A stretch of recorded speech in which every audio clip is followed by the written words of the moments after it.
In a smart move to settle long-drawn litigations and save the Income Tax Department of unnecessary hassles, SEBI has decided to go in for a one-time settlement of thousands of entities generating artificial trade volumes.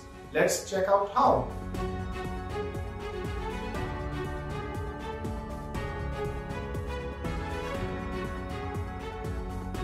The case dates back between April 2014 and April 2015, when those looking to evade taxes or launder black money, buying and selling thinly traded options contracts had become a preferred course of action. SEBI had identified that out of 21,652 entities that executed trades on BSE stock option segment, a total of 14,720 entities were involved in generation of artificial volume by executing non-genuine reversal trades on the same day. For the aforementioned period, a recurring pattern was identified by SEBI, which led to the suspicion of trade reversal being carried out by a large number of entities. Artificial volumes, number of non-genuine trades, and number of contracts resulting in creation of artificial volume were the three parameters adjudicated by the market regulator to arrive at the final settlement amounts. This one-time settlement period shall start on August 1st, 2020 and end on October 31st this year.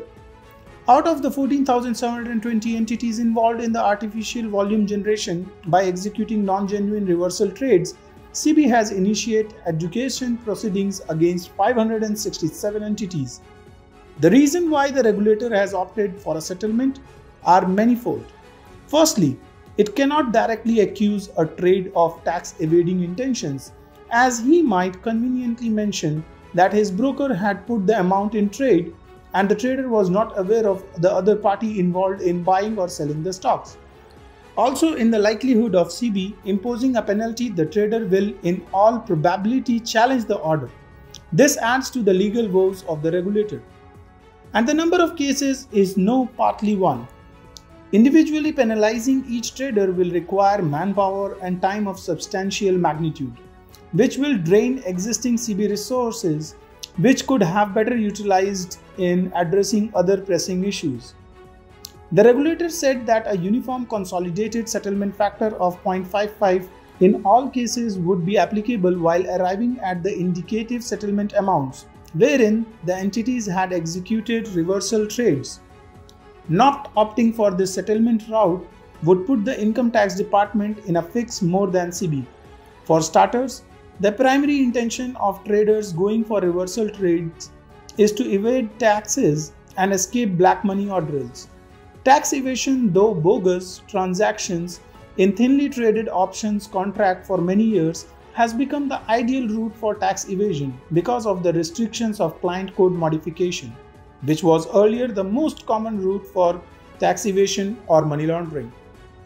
Misusing the client code modification facility was a practice prevalent till almost a decade ago, whereby brokers would charge the client code after market hours, claiming that they had enormously punched in the order in the wrong client's account.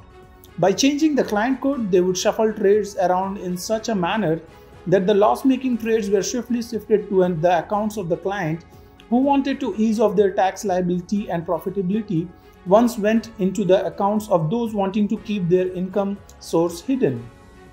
The growing number of traders and brokers in the exchange market have and will continue to pose challenge to the apex regulator.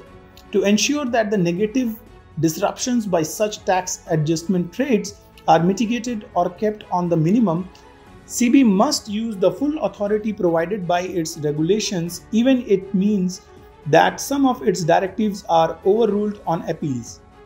For instance, the unfair trade practice rules allow SEBI to impose a steep penalty of Rs 25 crore or 3 times the amount of profits made out of such practice. Tax offenders are essentially exploiting a particular loophole in SEBI regulations, which allow them to indulge in an unfair trade practice while showing their activities to be non-detrimental to other investors. At a time when tax collections are already low because of a flagging economy, prompt actions would go a long way in restoring investors' confidence. While this is indeed a policy decision to be taken by regulator and other allied bodies, we would like to hear from our viewers what, in your opinion, are the steps or checks that can be put in place to ensure serious and honest investors are not duped in manipulations such as these. Also, within the regulatory framework of the SEBI, what are the stipulations which need to be enforced more strongly to ensure a similar fraud does not occur in future?